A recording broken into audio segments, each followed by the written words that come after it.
When you realize this, everything changes. The world is not a collection of random accidents, but a vast, orderly storehouse of abundance, waiting for the person who possesses the right psychological frequency to unlock its gates. We see the shadows of poverty, the bitterness of failure, and the exhaustion of the masses, and we assume these are the default conditions of human existence. But for a select few, the reality is starkly different. They move through life with a calm, unshakable confidence, attracting wealth, health, and harmony as easily as a magnet attracts iron filings. This is the chronicle of a discovery made by a young, inquisitive mind named Napoleon Hill, who was commissioned by the titan of industry, Andrew Carnegie, to codify a system that would bridge the gap between the haves and the have-nots. The story begins in the smoke-filled, high-stakes environment of the late 19th century, where a Scottish immigrant who started as a bobbin boy in a cotton mill transformed himself into the richest man on earth. Carnegie did not attribute his titanic success to luck or superior genetics, but to a master key that he believed every human being should possess. This key is not a physical object made of iron or gold, but a specific mental configuration, a series of 17 principles that, when used in unison, compel the universe to yield its treasures. The narrative follows the intellectual and spiritual evolution of those who dare to turn this key, revealing that the greatest riches are not those stored in bank vaults, but those residing in the untapped recesses of the human mind. The story takes us back to the pivotal moment when Carnegie challenged Hill to spend 20 years documenting this philosophy. It was a test of character, a moment where the first self, the self of doubt and limitation, had to be cast aside for the second self, the architect of miracles. Carnegie knew that the masses were struggling because they lacked a definite purpose. They were like ships without rudders, drifting in the turbulent seas of life, crashing against the rocks of circumstance. The first and most vital element of the master key is definiteness of purpose. The narrative illustrates this through the lives of figures like Henry Ford and Thomas Edison. We see Ford in his humble shed, obsessed with the vision of a horseless carriage. To the neighbors, he was a madman tinkering with junk. To the universe, he was a man with a definite purpose, creating a vacuum that the laws of physics had to fill with results. The story describes the sheer psychological intensity required to hold a vision so clearly that it becomes a physical reality. It is a process of mental alchemy, where a thought form is pressurized by desire until it crystallizes into material wealth. When a man knows exactly what he wants, the very atoms of the environment seem to rearrange themselves to facilitate his progress. Analyzing this phase of the journey, it becomes clear that the world rewards clarity and punishes ambiguity. Most people fail because they want more money or better luck, which are vague phantoms that the mind cannot grasp. The lesson learned is that the universe is a giant mirror. If you present it with a confused image, it reflects back a confused life. Definiteness of purpose is the foundation because it provides the mental blueprint upon which all other riches are built. Without it, energy is dissipated like steam in the open air. With it, that same energy can be harnessed like steam in a piston to move mountains. The narrative teaches that the first step to wealth is the courage to decide, with absolute precision, what one's life is meant to accomplish. This decision acts as a spiritual filter, allowing only relevant opportunities to pass through the conscious mind while discarding the distractions that lead to mediocrity. As the narrative intensifies, we move into the realm of the master mind, the principle that Carnegie considered his greatest secret. The story depicts the lonely struggle of the individual who tries to conquer the world by himself, only to find that his energy is finite and his perspective limited. But then, we see the transformation that occurs when two or more people align their spirits and intellects toward a single goal. Carnegie describes his mastermind group as an invisible third mind that emerged whenever his advisors gathered. It was as if the collective vibration of their focused thoughts tapped into a reservoir of infinite intelligence that was inaccessible to any of them alone. The story portrays this as a mystical yet practical phenomenon. We see the synergy in the Wright brothers' workshop, where two minds operated as one, defying the gravity of centuries. We see it in the high-stakes negotiations of the steel industry, where a small group of men, harmonized by a shared vision, outmaneuvered entire nations. The mastermind is the ultimate multiplier of human potential. It is the realization that no man is an island, and that true riches are found in the harmonious blending of diverse talents and perspectives. The analysis of the mastermind principle reveals a profound truth about human nature. Our power is exponential, not additive. When we find partners who complement our weaknesses and amplify our strengths, we create a psychic force field that attracts success. The lesson here is that the ego is the greatest enemy of wealth. The person who insists on doing it my way or taking all the credit shuts the door to the mastermind. To turn the master key, one must learn the art of harmony. This isn't just about teamwork, it's about spiritual alignment. It teaches that the highest form of intelligence is not found within the individual skull, but in the space between people who are united by a common, noble cause. By subordinating the small self to the collective purpose, the individual becomes a channel for the miraculous.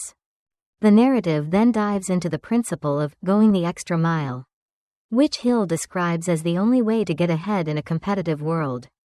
The story follows a young clerk, overlooked and underpaid, who decides to apply this law, while others are watching the clock, waiting for the whistle to blow so they can escape their drudgery.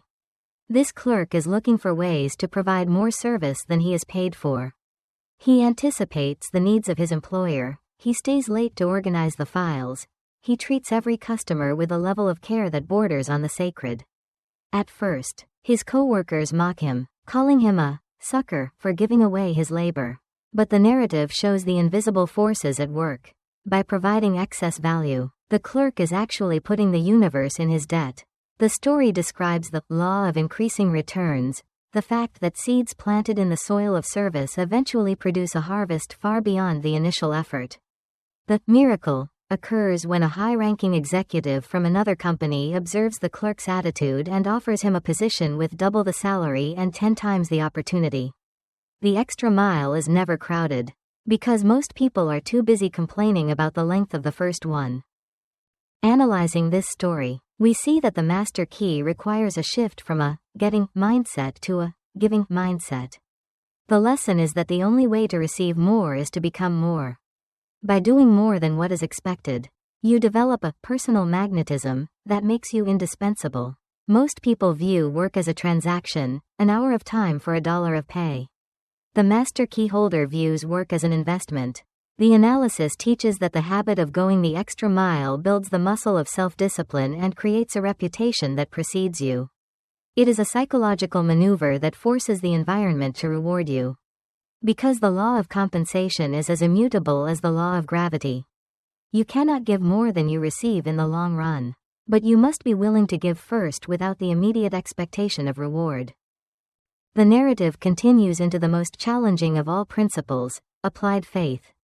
We encounter a character who has lost everything, his home, his business, and his standing in the community. He is standing at the precipice of despair. The first self, telling him that it's all over.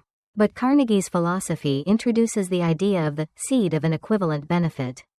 The story illustrates that every failure, every heartache, and every disappointment carries within it the seed of an equal or greater advantage. The character learns to look at his wreckage not with tears, but with the eyes of faith. He begins to ask, what is the lesson here? Where is the hidden door? The narrative portrays faith not as a passive hope, but as an active, aggressive state of mind. It is the willingness to act as if success is already certain, even when the physical evidence suggests otherwise. The character starts a new venture with nothing but his experience and his unshakable belief. He doesn't wait for the storm to pass, he learns to dance in the rain. The miracle is the speed with which his fortunes are restored, proving that the mind can manifest out of thin air if it is backed by a faith that refuses to accept the word impossible. The analysis of this segment reveals that faith is the chemical that activates the power of thought. Without faith, the principles of the master key are merely cold logic. With faith, they become a living force. The lesson is that adversity is actually a form of spiritual pruning. It removes the dead branches of our lives so that new, more vibrant growth can occur. The master key holder understands that the universe is not punishing them. but preparing them. By refusing to admit defeat, you actually transform the defeat into a stepping stone. This requires a level of mental control that few possess, but it is the hallmark of the truly wealthy. Faith is the bridge between the finite mind of man and the infinite intelligence of the cosmos. When you walk across that bridge, you leave the realm of struggle and enter the realm of creation. The narrative deepens as we move into the silent powerhouse of the master key, self-discipline. The story introduces us to a man of immense talent but erratic emotions, a brilliant engineer whose temper and lack of focus have left his life in a state of perpetual chaos. He is a slave to his moods, a victim of his own unchecked impulses. Carnegie's philosophy intervenes, teaching him that the man who cannot command himself can never command the riches of the world. The story portrays the mind as a high-powered locomotive, without the tracks of self-discipline. It is merely a dangerous engine of destruction. We watch as the engineer learns to house clean his mental quarters. He begins to police his thoughts, refusing to allow the weeds of anger, jealousy, or procrastination to take root in the garden of his subconscious. The narrative describes the grueling internal battle, the first self fighting for the right to be lazy and reactive, while the second self demands the rigor of a master. The transformation is profound. As he gains control over his tongue and his time, he finds that he suddenly gains control over his environment. His miracle is the restoration of his reputation and the sudden, explosive growth of his influence. He discovers that the greatest empire one can ever conquer is the one that lies within the boundaries of his own skull. Analyzing this psychological shift, it becomes evident that self-discipline is the traffic cop of the mind.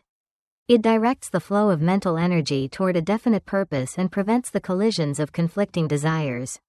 The lesson learned is that freedom is not the ability to do whatever one wants. It is the power to do what is right and necessary to achieve one's goals. The analysis reveals that the master key cannot be turned by a trembling hand.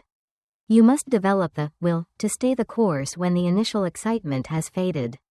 Self-discipline acts as the guardian of all other principles, ensuring that going the extra mile and applied faith are not just temporary bursts of enthusiasm, but permanent habits of character. It teaches that the man who masters his own mind becomes the master of everything else. The script then transitions into the vibrant, electric principle of enthusiasm.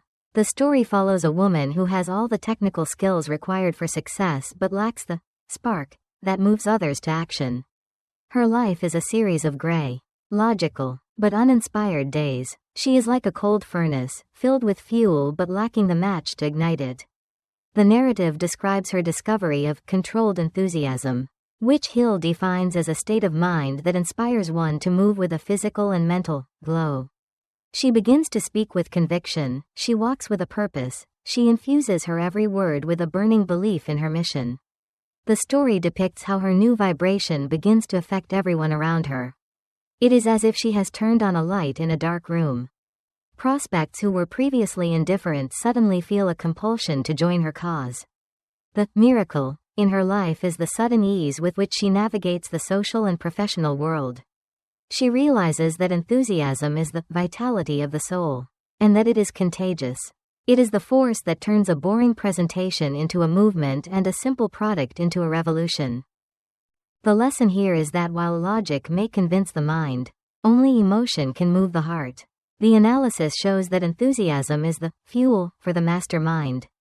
Without it, a group of people is just a committee. With it, they are a crusade. It teaches us that we can choose our level of enthusiasm by acting, as if, until the feeling becomes a reality. The master keyholder understands that people don't just buy products or services, they buy the energy and the conviction of the person offering them.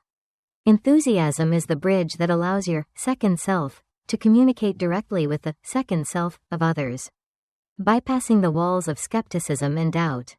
Next, the story ventures into the intellectual fortress of pleasing personality. We meet a man who is technically a genius but socially a pariah. He is blunt, arrogant, and dismissive of others, believing that his brilliance should be enough to earn him respect. Instead, he finds himself isolated, his ideas ignored, and his career stalled. The narrative describes his humbling realization that the master key is held together by the social glue of human connection. He begins to study the art of the pleasing personality, which is not about shallow flattery, but about a genuine interest in the welfare of others. He learns to listen more than he speaks. He adopts a tone of voice that is resonant and kind. He masters the habit of the smile. The story portrays his transformation from a lone wolf into a leader who people are eager to follow. His miracle is the sudden opening of doors that were previously bolted shut. He discovers that a pleasing personality is a mental lubricant that reduces the friction of human interaction and allows the machinery of success to run smoothly. Analyzing this character's growth, we see that success is a team sport. The lesson learned is that IQ will get you through the door, but EQ, emotional intelligence, will keep you in the room. The analysis shows that a pleasing personality is the outward manifestation of a harmonious inner state. You cannot fake a truly pleasing personality for long. It must be rooted in a genuine respect for others and a lack of ego. It teaches that the master key involves becoming attractive to opportunity by being the kind of person that others want to see succeed. Your personality is the packaging of your purpose. And if the packaging is repulsive, few will care to see what is inside. The narrative then takes a dramatic turn into the principle of accurate thinking. The story introduces a businessman who makes decisions based on hearsay, emotion, and wishful thinking. He is a gambler in the guise of an entrepreneur, constantly chasing the latest trend and reacting to every rumor. His life is a roller coaster of temporary highs and devastating lows. The story depicts his encounter with the concept of accurate thinking, which requires the ability to separate facts from information. He learns to categorize facts into two groups, the important and the unimportant. He begins to use his mind as a laboratory, testing every idea against the cold light of reality. The narrative describes the mental discipline required to ignore one's own biases and to see the world as it truly is, not as one wishes it to be. The miracle is the sudden stability of his business and the precision of his investments. He stops being a victim of luck and starts being a master of results. The analysis of this segment reveals that most people fail because they are mental drifters. They believe what they want to believe rather than what is true. The lesson here is that the master key requires the courage to be honest with oneself. Accurate thinking is the compass of the philosophy. It ensures that your definiteness of purpose is pointed in a direction that actually leads to riches. It teaches us that emotion is a wonderful servant but a terrible master. To think accurately, one must develop a third-person perspective on their own life, observing their thoughts and choices with the detachment of a scientist. This is the only way to avoid the traps of ego and prejudice that keep the masses in poverty. We continue into the realm of cosmic habit force, the silent momentum that Carnegie believed was the ultimate secret to permanence. The story follows a woman who has achieved a measure of success but finds it fleeting. She is constantly starting over, unable to maintain her progress. She feels as though she is fighting an invisible current. The narrative reveals that she has not yet harnessed the habit force. She has been working against her own repetitive patterns rather than with them. She learns to consciously design a set of daily rituals that align with her goals. She automates her extra-mile efforts. She automates her applied faith. The story describes the moment when the current of her life changes direction. Suddenly, it takes more effort for her to fail than it does for her to succeed. The miracle is the effortless nature of her continued growth. She realizes that habit is the flywheel of destiny. It takes a lot of energy to get it spinning. But once it is in motion, it carries you through the dark times with ease. Analyzing this, we find that cosmic habit force is the universe's way of rewarding consistency. The lesson is that we do not achieve success, we habituate it. The analysis shows that the master key is not a one-time event, but a way of living. If you practice the 17 principles until they become as automatic as breathing, you tap into a universal momentum that is irresistible. It teaches that the difference between the lucky and the unlucky is simply the quality of the habits they have programmed into their subconscious minds.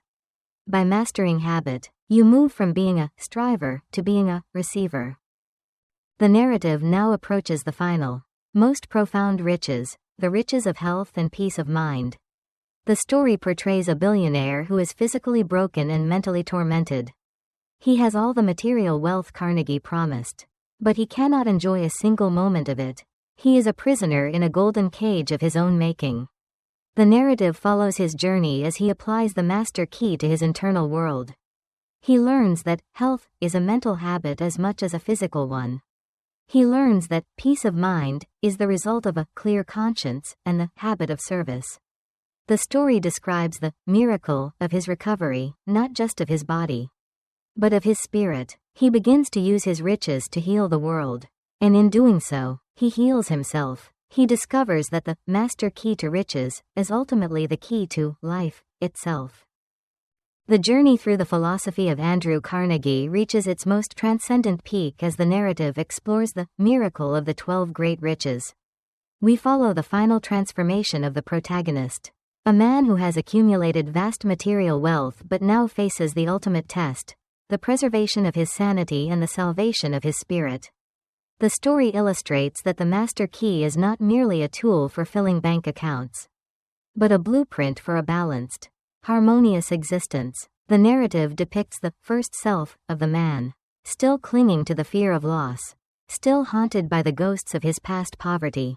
But as he integrates the principles of controlled attention and learning from adversity, he begins to understand that the true riches are those that cannot be stolen by thieves or eroded by economic cycles.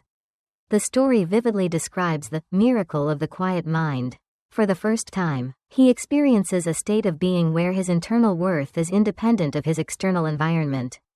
He realizes that peace of mind is the highest form of wealth, the crowning jewel of the 17th principle. This isn't a passive peace, but the dynamic peace of a person who knows they have the power to solve any problem and survive any storm.